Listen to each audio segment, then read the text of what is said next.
Well, hello again, everybody. Today I'm going to talk about PCM11 Point Cloud Maker 11. So here I have downloaded Ubisoft 3D 11x64, which contains PCM11. So you need to download that and then extract it, and then you end up with this directory. And PCM11, so what you do is that you go on the test. You may want to run that one just to make sure it works. So what you do is that you look at that batch file and you edit that batch file so that this path corresponds to where you put the executable. It's very simple to do, and the only other things to worry about is the input file. Let's have a quick look. By the way, I completely rewrote the PCM11 so that it's much simpler to use. So looking at the input file, view 1 is the reference image, the 2D image. This one is the depth map. This one is the near plane. This one is the far plane. This is the sample step. I think that's what I call it. It's to control the density of your point cloud. If you put 1, all the pixels are going to be considered. If you put 2, every other pixel is going to be considered in each direction. So basically your point cloud is going to be 4 times smaller with 2 than if you put 1. And finally, this is the name of your point cloud. Now, you may not know that, but there is actually a manual for PCM11 that's hidden somewhere. It's here. It's a PDF file. It's very brief, but it tells you how to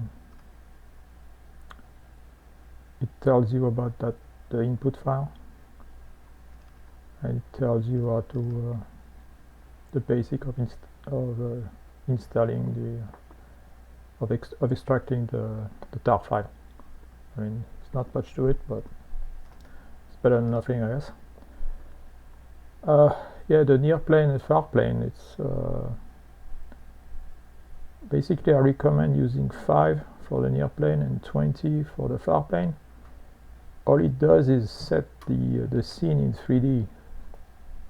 So you can always set the near plane to 5, the far plane to 20.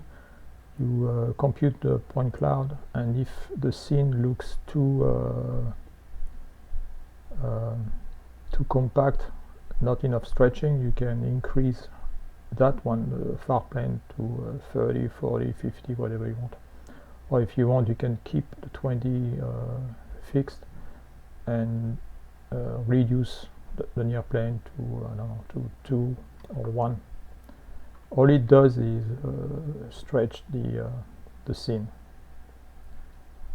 Yeah, because what I did is I completely changed the PCM11 so that it's much easier to use. So now you don't have to worry about focal length, baseline, and all that bullshit. Now it's just 2 parameters just to set the 3D scene. It's much easier to use. Alright, so let's look at an example that's different from the one in the PCM11_test directory. So let's look at this example.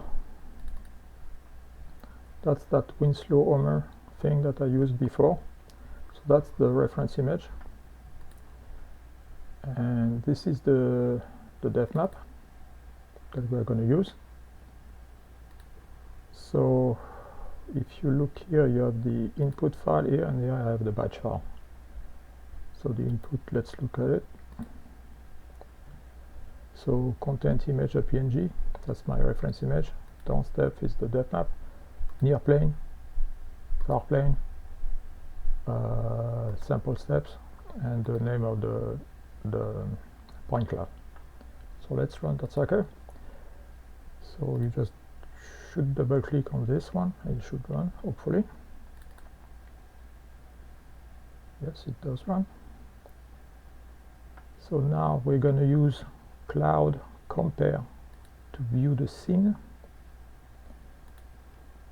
So Cloud Compare right here, it's very good. I mean, you can do a lot of stuff there. You can load point clouds, but you can also mesh them if you want. But here we're just gonna display the point cloud that we just created. So this one, that's the point cloud you just created. Here you just say apply, it's gonna load, and it's probably gonna be upside down. So using the left mouse button to rotate, if you use the wheel, you zoom out, zoom in, zoom out, and the third button, the right button, is to just translate. So this is the scene.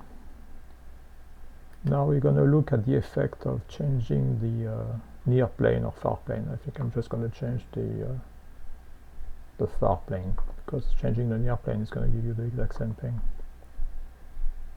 Okay, so let's change the far plane.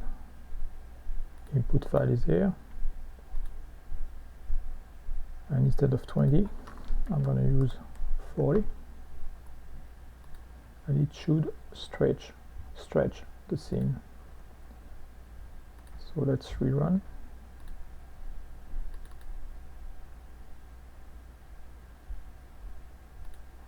And let's reload. So we're gonna just load. This is my first cloud here, and I'm just gonna load on top of it.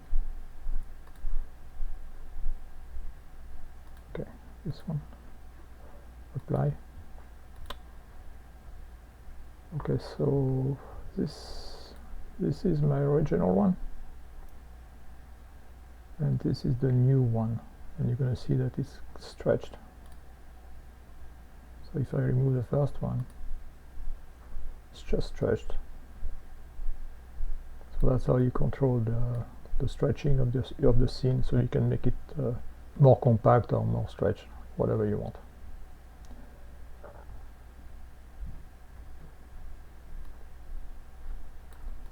So it's not always easy to rotate, but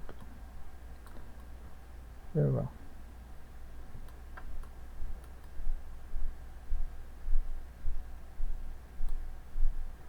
Well, that's pretty much all there is to say about PCM11. So as I said earlier, this is a new version of PCM11 that I just uploaded on Dropbox. So feel free to download it and try this new version. Well, that's it for today. Hopefully there's going to be a new video soon. So until then, bye bye.